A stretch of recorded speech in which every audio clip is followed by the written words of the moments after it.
What is that emotional dysfunction costing you? What is the behavior or result of that emotional dysfunction?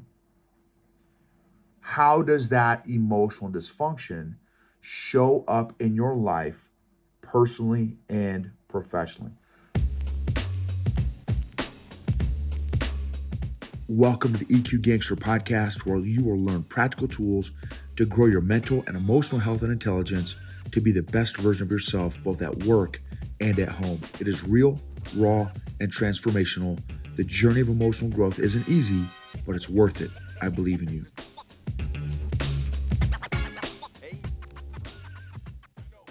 EQ Gangsters. This one's going to be hot and heavy. Strap in. This is going to be about lessons from the Lurch. A few episodes ago, I talked about the hardcore, deep valley, dark, deep valley I was in while I was externally processing just two or three episodes ago. It was 2 episodes back to back. This is part 3 in that series, my lessons from the Lurch. Thankfully, one big lesson, I think I've got it in this list of stuff, is my last time I've ever been this far south was 2 years ago. And the time before that I went this far south was, I think, even 2 years before that. So I'm grateful that, whereas before I used to be this is how I used to be, pre-EQ growth and everything like that. So grateful that some of these deep, dark, emotional episodes are getting further apart, but rather than everyday or regular way of thinking and stuff, they're 2 years apart. So I'm grateful for that. So there's growth. There's definitely growth. And the fact, and this reflection that I'm sharing with you all, is also part of my healing journey. That's actually part of the process for me.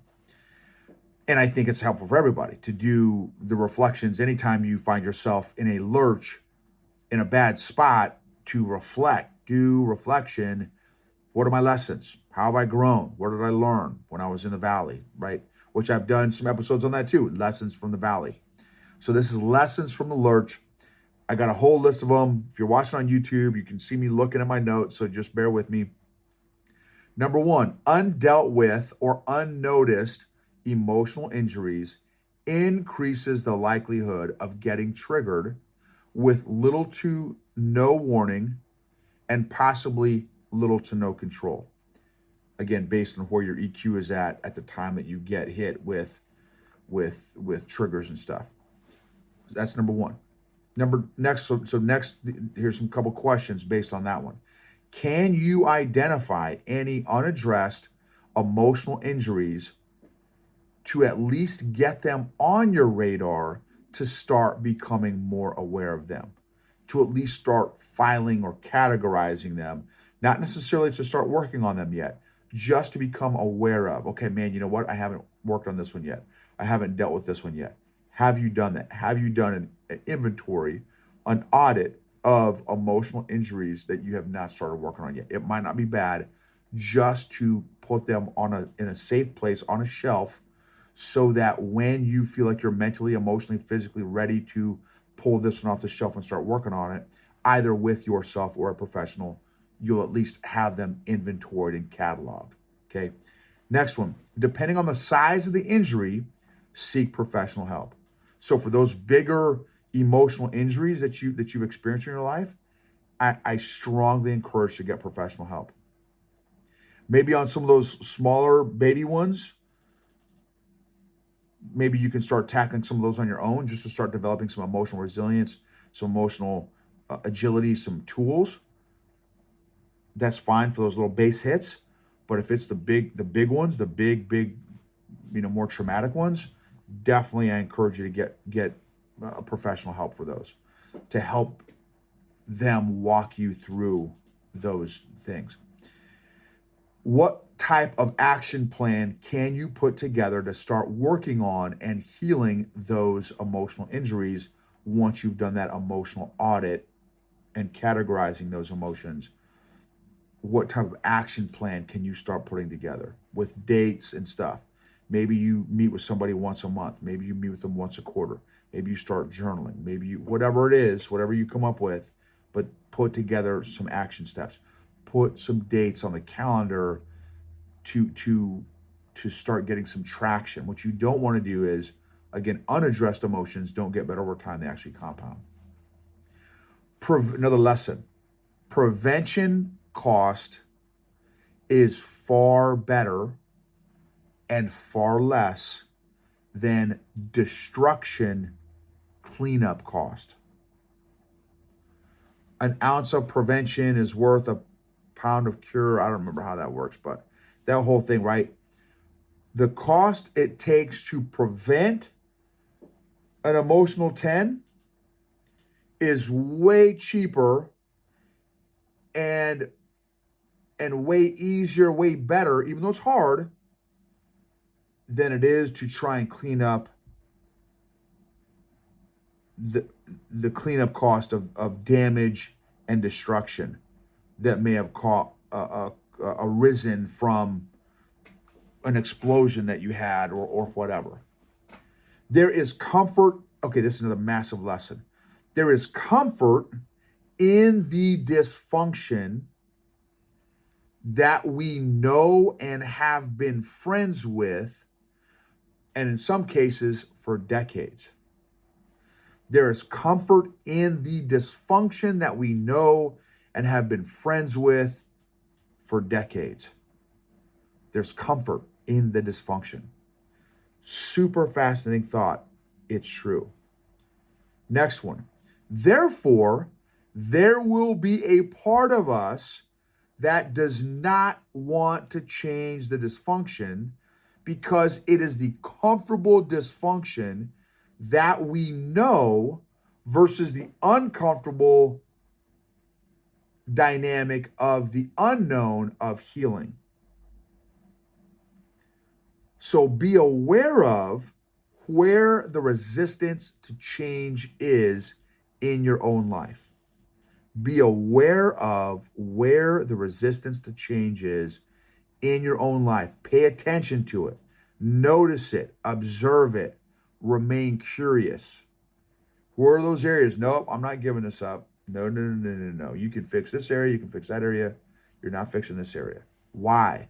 Be curious. Try to be an outside observer. Why? And even word it like this. I had a special forces buddy, special operations buddy of mine. This is how he does it. He says, he'd say it like this. I wonder why Noble doesn't want to change the blue Zevia can in his life. He wants to change the root beer tan Zevia can in his life, but he doesn't want to change the blue Zevia can in his life. I wonder why Noble doesn't want to do that. And that's so he would do that for himself, but he of course put his name in there. So look at it like a third party. So rather than why am I not changing? Why am I not willing to give up my blue Zevia can? Which if you feel like you can do that, you're at that level of maturity or growth, whatever, great, rock that. But if you need another little level of detachment, it's helpful sometimes to create some space or distance between ourself and our trigger and our dysfunction, because it becomes easier to think about some of that stuff. That's another lesson that was not on there. So that's another lesson. So why is Noble causing some resistance or tension to change this area? What is it about this area that he's protecting? How has it served Noble before? How has it benefited Noble before? What are some new ways to think about that Noble can think about this blue Zevia can, right? For example, for those of y'all on the podcast, I'm holding up these various Zevia cans. So the YouTube people, it's making more sense for. Next one. What is that emotional dysfunction costing you? Oh, that is fuego, y'all. That is fire. What is that emotional dysfunction costing you? What is the behavior or result of that emotional dysfunction? how does that emotional dysfunction show up in your life personally and professionally? Those last 1, 2, 3 questions are absolute fire. That's probably that is fire right there, y'all. What is that emotional dysfunction costing you? Or again, using my soft buddies analogy, what I would ask myself, what is that emotional dysfunction costing Noble? What is the behavior or result in Noble's life of that emotional dysfunction that Noble has? How does that emotional dysfunction show up in Noble's life personally and or professionally? Awesome questions. Next one. Long-term narratives and mental playlists that are rooted in deep emotional injuries can kick in quickly and extremely loudly. So lessons from the Lurch. When I got triggered, these two deep rooted triggers that I got triggered in this most recent episode, or whatever you call it, scenario,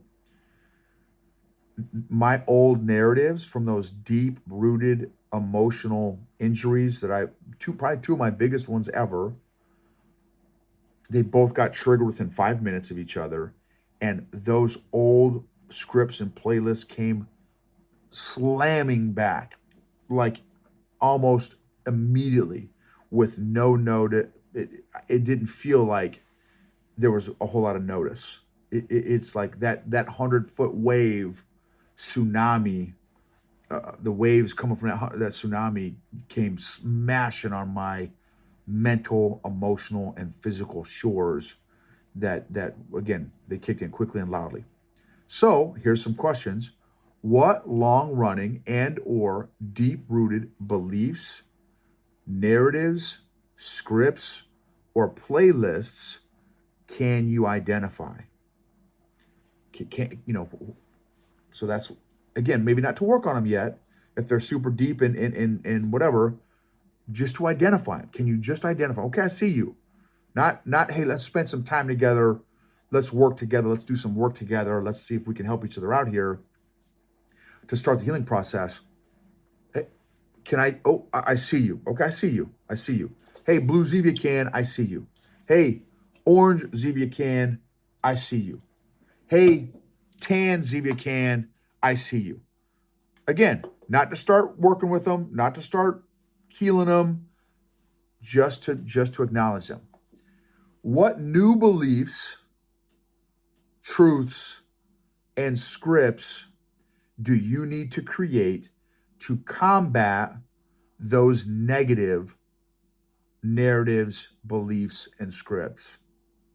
And these are all EQ homework exercises to actually do and apply if you feel like you're at a spot mentally, emotionally, physically, spiritually, that you can do those. If you're at a safe place for you to do that stuff.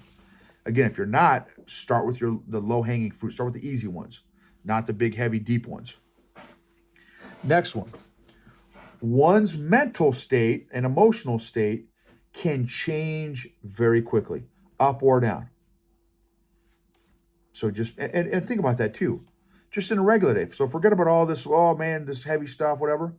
Just in a normal day, how fast can our emotions change? Our emotions can change in seconds. And not can they only change in seconds, but they can change almost from second to second. Watching a movie. How many like, it would be fascinating. This would be fascinating. I'm sure they'll be able to do this at some point. They might be able to do this right now.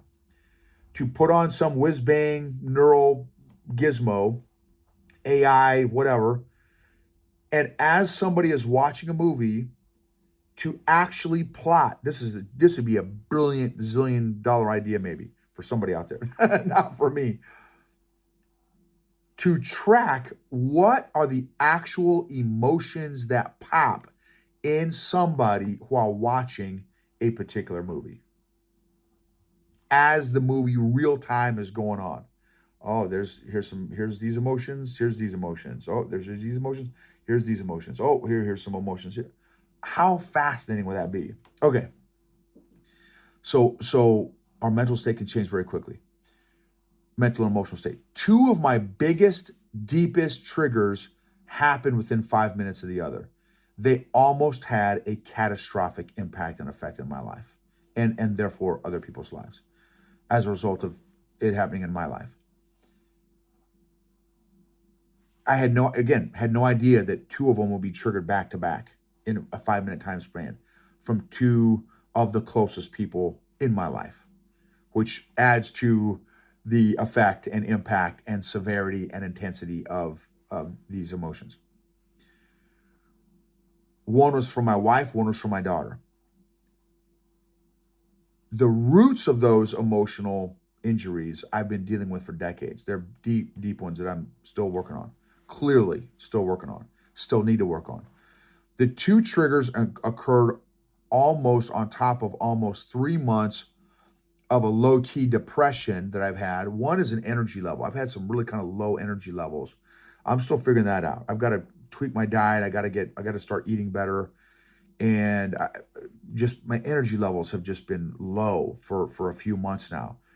And I pawned that off on some of my self sabotage stuff. But I think there's maybe some physiological, some physical stuff. I've got some blood work done just to do some checkups on myself and stuff. But these two triggers happened on the heels of this low key depression due to few months of self sabotage, due to my feelings of unworthiness and feelings of undeserving, that I don't deserve success. I don't deserve, because I'm not worthy, because I'm deep down this bad, evil guy. And so these two triggers happen on top of that already kind of shaky foundation, which added to, again, the effect that these two triggers had. When I'm at the peak of my emotional hijacking, I absolutely am not thinking logically or rationally and have zero desire to reach out or get help. Because some of my buddies reach out, wow, why didn't you reach out for help? Why didn't I get a phone call? Why didn't you call me? Dude, when I'm in the middle of a fight, flight, or freeze panic response, I so empathize with people out there, and of course all the loved ones, like, well, I can't believe they didn't reach out. They didn't. It totally makes sense to me. It totally makes sense to me. When I am completely emotionally hijacked and emotionally triggered, 1 plus 1 equals green. 1 plus 1, 1 plus 1 equals snow. Like there's no logic, there's no rhyme or reason going on.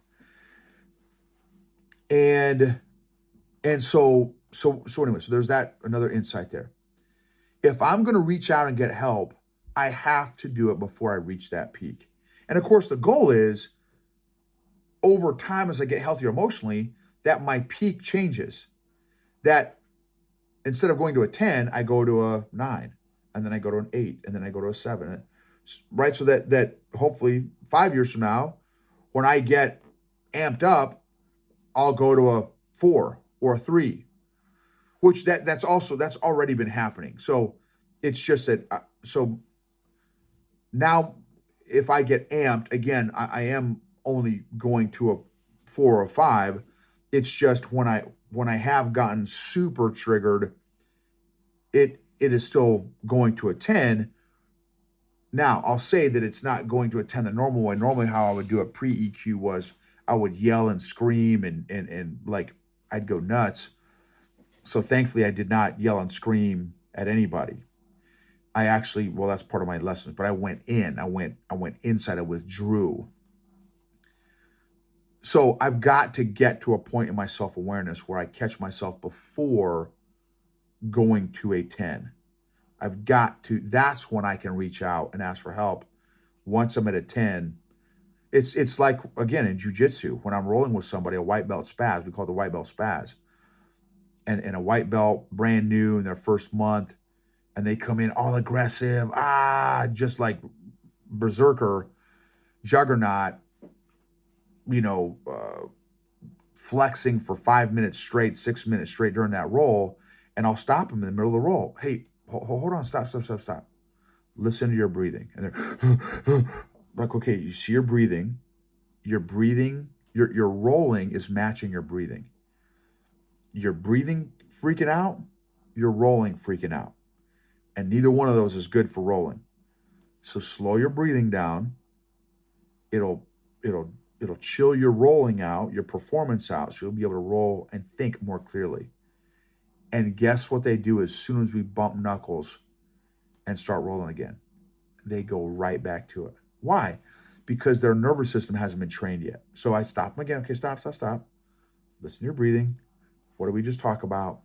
So but it takes time to retrain your nervous system. It takes time to do that and intention to do that.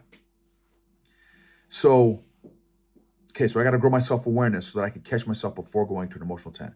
Thankfully, again, it's been 2 years since the last time I was on a 10. And the last time I was on a 10, I got to a 10. It was on my Kodiak Island, Alaska hunting trip. Okay, next one. The mental and emotional and physical and spiritual work is absolutely critical, and it's worth it. Again, the prevention work is so much easier. It's hard, but it's easier than doing the damage, destruction, cost, and of cleanup. Okay, here's what happened. Here's the timeline of events. I got triggered at, call it 1600 on day one. We'll say D-Day, D1, day one. I was slammed with old narratives and emotions, like the 100-foot wave slamming on the shores of my mind. I was completely emotionally withdrew and shut down. I stopped talking. I was almost unable to talk because of how amped I was. I went to two, so that an hour later, I went to 2 different Brazilian jiu-jitsu gyms. So I had to drive an hour, and there were 2 gyms that were 5 minutes apart. So one class started at 6:30. The second class across 5 minutes across the town a little bit started at 7:30. So I went to the first class, and I went to the second class, which was very helpful. So movement is helpful getting emotions going. So, man, I've got to, and I got to do something physical. Physical, like I'm talking physical motion helps emotion. It helps get feelings motioning, right? Moving, emotion, get them moving. So physical movement is very helpful for when you feel stressed and anxiety and anxious and stuff. So did 2 jujitsu classes, which was very, very helpful. Now, it didn't stop my narratives that were screaming, but it was helpful. It was a piece of the puzzle. Boom, drove an hour back, got home like at 10 o'clock at night, showered, immediately went to bed. And I completely ignored that my wife and daughter even existed. I almost couldn't even look at them because I was so spun up and triggered. Boom, showered, changed, went to sleep. It was hard to go to sleep because my gears were turning. Eventually fell asleep. Woke back up at 03, eyes wide open. Again, mind racing because I'm completely on fire emotionally, triggered. An hour, I'm almost shaken because I'm still so wired right now. And again, the emotions have completely flooded my logical, rational thinking system. So only emotions is going on right now. Unfortunately, it's not a good spot to be. I'm just telling you what happened. I got up at 4 because I'm still stewing and brooding, and it's still going deeper and darker. Got up at 4. I'm like, man, I got to change my environment. I gotta move around. So boom, went on an hour walk at 4 o'clock in the morning under the moonlight. Fortunately, it was beautiful moon, which was a huge blessing. Side note, on the walk, I had a few minutes of clarity, very grateful. It took me about 10 or 15 minutes, and I put out a SOS, so to speak, on Facebook because I was too embarrassed, ashamed, all those uncomfortable, unpleasant emotions to reach out to an individual for help, because I'm like, oh, you're weak, you're sorry, you're a loser, you shouldn't have to ask for help, you're an EQ coach for God's sake. Like, everyone's gonna think you're weak and all this kind of stuff. And so I can't reach out to an individual. So like, okay, so my hope was I'm gonna post an SOS on Facebook, and I hope nobody sees it because it's still pretty early in the morning. And if someone does see it, I hope they just blow it off and they don't even respond. That was what I was kind of hoping, low key hoping. So I'm like, okay, hey, prayer request, or so I said, like, yeah, hate to ask, please pray for me or something like that. And again, I'm like, it's hopefully no one sees this. They just, because I don't want to bother anybody. So boom, but I'm still on my walk. About 30 minutes later, get done with my walk. Now I went to a gym to stretch out. Again, physical movement. So I started stretching. I also pulled up Facebook to see if anyone responded. Again, hoping not. There was already a truckload of responses. I'm like, oh man. Because again, I hate myself right now in this moment. I have no value. I have no worth. I am unworthy. I am unvaluable, and I'm undeserving. So getting such tremendous, it was overwhelming. It was overwhelming, the response I got. It was overwhelming. Truly overwhelming. Which was so helpful. It was so helpful. It was so helpful. So if you were one of the ones that reached out on that post on Facebook and shared a comment, or even just liked it, whatever, engaged with it, hearted it, whatever, I literally, and I forgot this part on there, I literally read through every single comment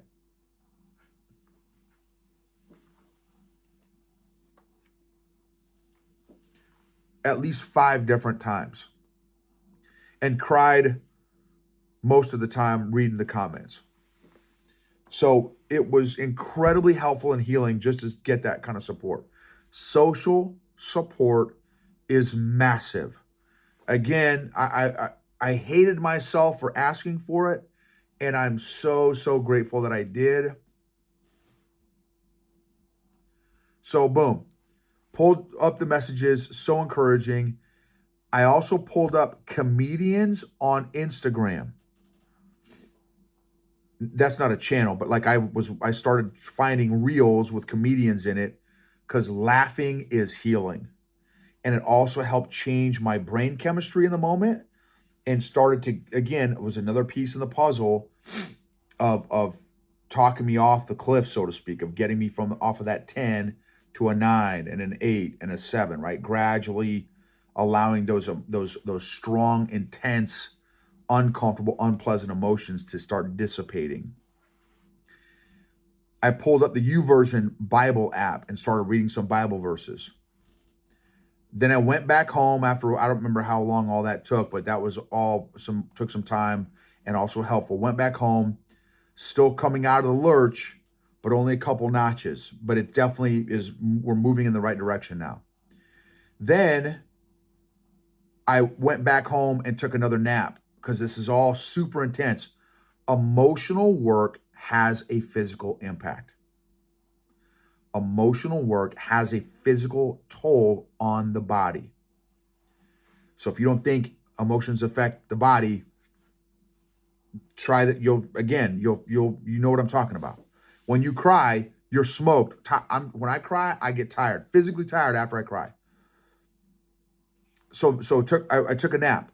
Also, dealing with your mental, emotional issues is 100 times better and easier and more effective when your body and mind are rested. If you try to work on the junk in your trunk exhausted, I don't recommend it, y'all. I'm just telling you.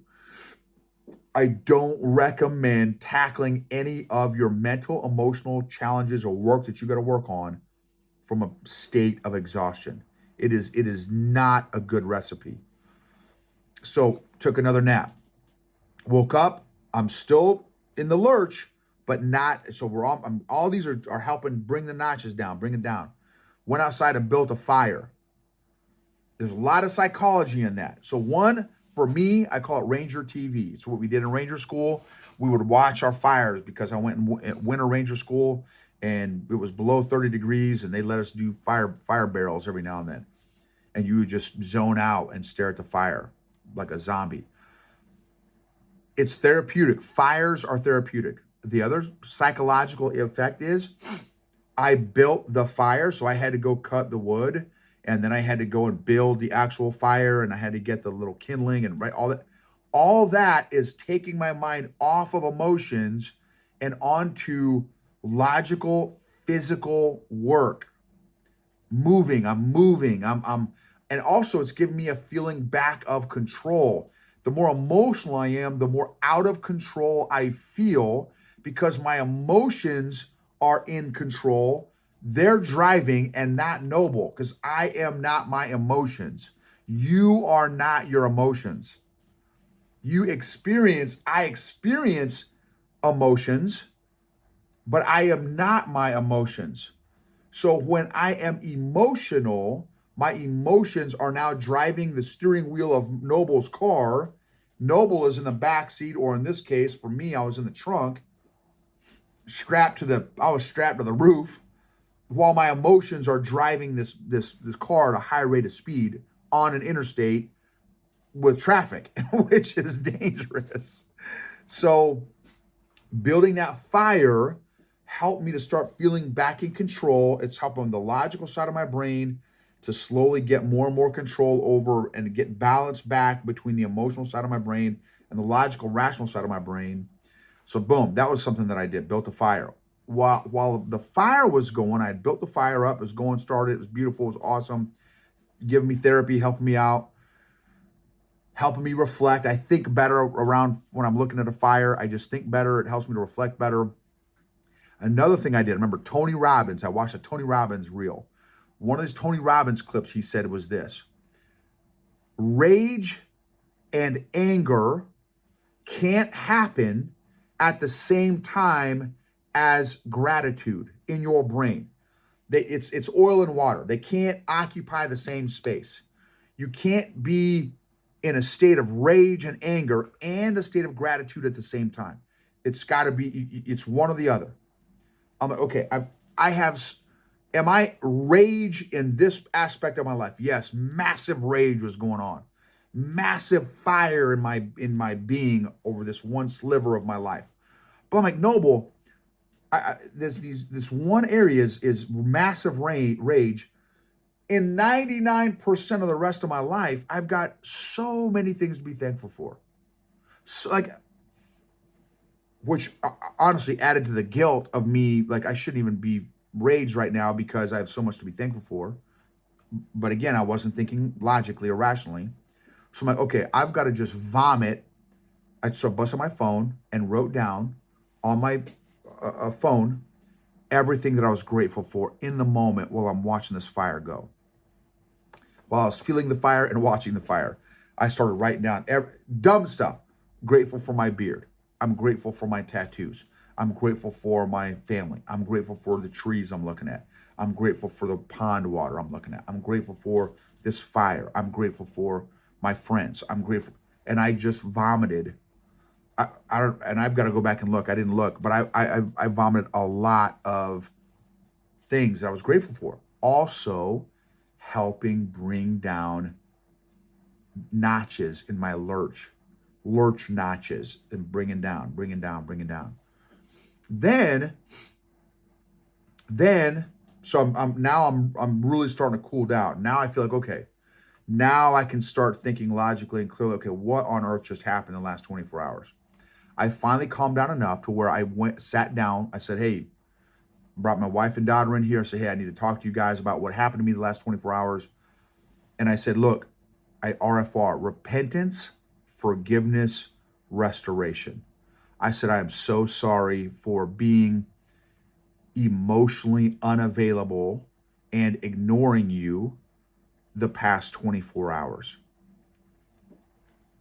Here's what happened. And I'm sorry for the pain and confusion and the uncertainty and possibly the instability and the unpredictability that caused you all. Because that's not how I normally roll. Now that's how I used to roll all day, every day, 4 or 5 years ago. But that's not how I don't roll like that the past 4 or 5 years. I've been very stable, very predictable, very available. But that 24 hours, I was not. So I said, hey, so I'm sorry for the pain, the confusion, the frustration, the concern, the uncertainty, the unpredictability, the instability that I caused you all the last 24 hours. Boom. This is what happened. And I was able to describe to them, explain to them, here's what happened. I got triggered by you. Whether or not it was accurate doesn't matter. Again, it's what happened to me. Here's what was going on emotionally inside of me, and I'm sorry. Will you forgive me? Wife, daughter, will you forgive me? Boom. Then this is what I'm doing. So restoration, so repentance, forgiveness, will you forgive me? Restoration, this is what I'm doing going forward to continue to work on myself so that, God willing, that will never happen again. And if and when I ever do get triggered again, it will only go to a 7 or a 5, like I had said earlier. Okay, right? So boom. So I sat down with them. I also had a number of one-on-one conversations with a few folks over the course of the next few days to help me process what happened. Some of my inner circle folks. Also been going on daily walks for an hour. I also need to change my diet, my sugar intake. Doing my weekly Bible study. So this is part of the restoration piece. Doing my weekly Bible study coaching, spiritual coaching that I'm getting from my father-in-law. Doing a monthly coaching. I reached out to a friend of mine who's a trauma therapist, and we are swapping coaching. I'm coaching her, she's coaching me, and that's been very helpful.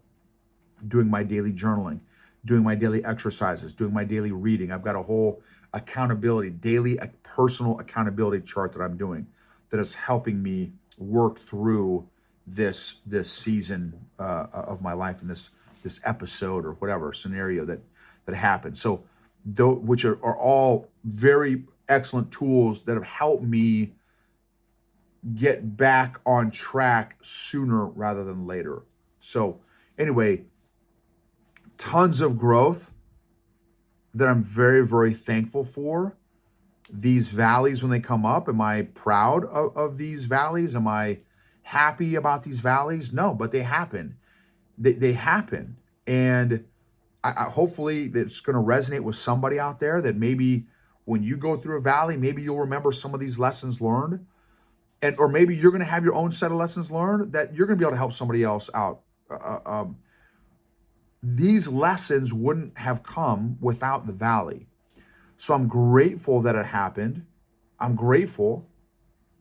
I'm looking forward to continuing to minimize the frequency, intensity, and duration of my valleys while I still experience them.